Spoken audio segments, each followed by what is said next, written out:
Hello, my name's Adam. Today I'm going to tell all of you fine folks about Ben, Jake, and I's road trip into the most terrible parts of the 50s. We'll be heading across this fine nation in the WLA Standard Field motorcycle. This little Harley that couldn't was known for its small size and exposed gas tank. So if some goose-stepping off the fancy sausage puts your little death trap in his line of sight, you'll be one left cylinder away from meeting God firsthand.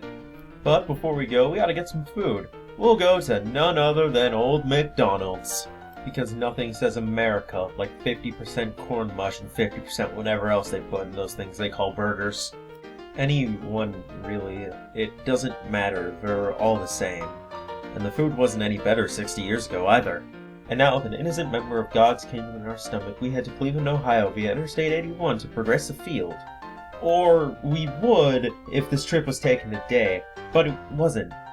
This is the 50s, when it was just called Cleveland Stadium. And, oh man, oh, the Indians. Whew. We're gonna move on. Jeez. It's gonna be a long drive to our next destination, so we best put on some tunes, and we chose none other than George Formby's Happy-Go-Lucky Me. This is one banjo-licious piece of music, so strap in, it's gonna be a wild ride.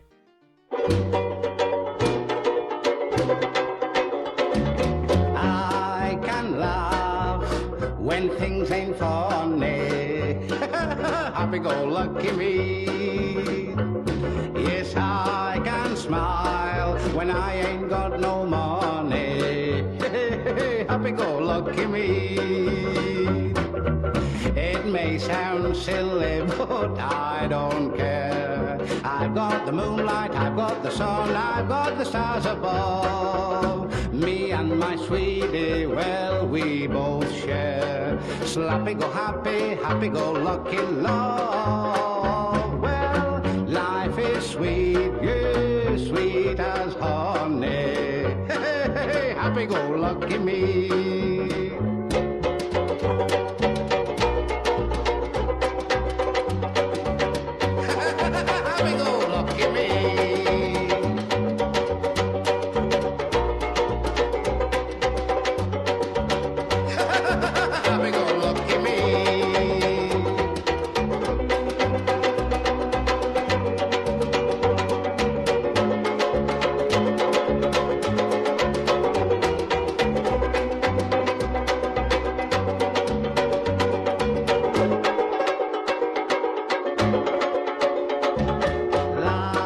Sweet, yes, sweet as honey.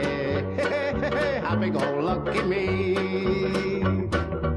It may sound silly, but I don't care. I've got the moonlight, I've got the sun, I've got the stars above. Me and my sweetie, well, we both share. Slappy-go-happy, happy-go-lucky love. Well, life is sweet, yes, sweet as honey. Happy-go-lucky me.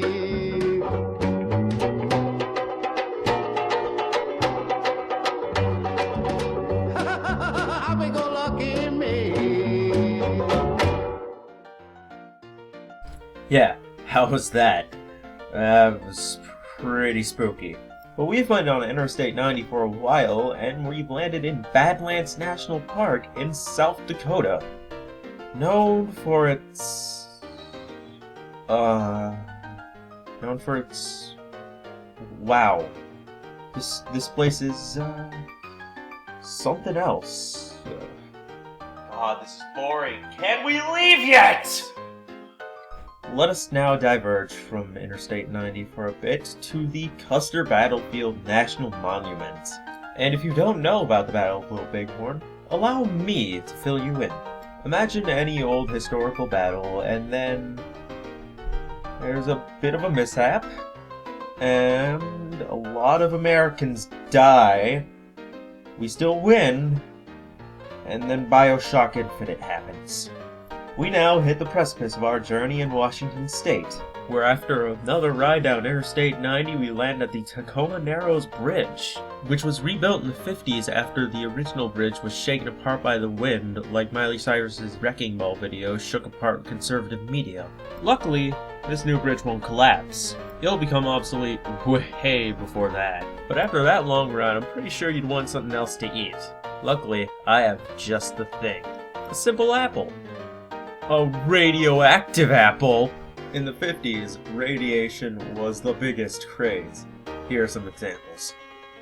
And nothing, and I mean nothing, says delicious and fresh, like cancer, radiation poisoning, and ionically decaying alpha particles. And while we enjoy our sweet, delicious, crunchy taste of death, how's about we have a nice, old-fashioned drive-in movie? And what could be better than a member of the collection of the most cringe-inducing, brain-hemorrhaging, maddening member of the 50s sci-fi movie family, Attack of the 50-Foot Woman. No, I'm serious. Believe me, I am not f***ing with you. This exists. And it's basically a weird and creepy propaganda film directed towards housewives in an attempt to keep them in the kitchen. But the man in this movie's kind of a creep too, so at least it's fair. Both the banjo-licious song in our hearts and cancer, we head south on 84 and east on 70 in order to rendezvous with our final destination. And it is possibly the most horrible one. I am speaking, of course, of Pulaski, Tennessee, home of the KKK, or the Ku Klux Klan, for long. The famous band of hating wizards in stupid hats with a lynch mentality only matched by that of Hitler's army. Anyway, we exit from Interstate 65 onto Interstate 70, and Jake, Ben, and I are on our way home. Or we die trying.